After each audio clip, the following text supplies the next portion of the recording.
Pregnancy positive হওয়ার সাথে সাথে ফলিক অ্যাসিড খাওয়া শুরু করতে হবে। এর কারণ তৃতীয় চতুর্থ সপ্তাহে শিশুর মস্তিষ্ক এবং স্পাইনাল কর্ড তৈরি হতে শুরু করে। যদি এই সময় মায়ের শরীরে ফলিক অ্যাসিডের ঘাটতি থাকে তাহলে শিশুর নিউরাল টিউব ডিফেক্ট বা জন্মগত সমস্যা হতে পারে। গর্ভধারণের আগে যারা সন্তান নেওয়ার প্রস্তুতি নিচ্ছেন তারা 1 মাস আগে থেকেই এই ফলিক অ্যাসিড খেতে পারেন বা 1 মাস আগে থেকেই আপনাদের ফলিক অ্যাসিড খেতে হবে।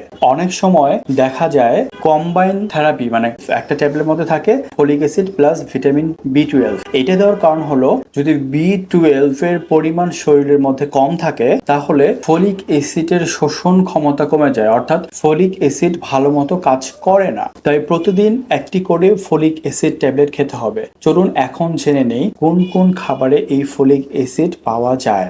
শাকসবজি, পালং শাক, লাল শাক, ডাল, ডিম, ব্রোকলি, কমলা। তবে একটা জিনিস মনে রাখতে হবে, শুধু খাবার দিয়ে এই ফলিক অ্যাসিড এই সময় পূরণ করা সম্ভব না। এই জন্য অবশ্যই আপনাদেরকে ফলিক অ্যাসিড ট্যাবলেটটা খেতেই হবে এবং এটা মনে রাখতে হবে শুধু ট্যাবলেট খেলেই হবে না, ট্যাবলেটের সাথে সাথে যদি আমরা খাবারগুলো খেয়ে থাকি তাহলে খুব ভালো কাজ দিবে বা ফলাফলটা খুব ভালো হবে।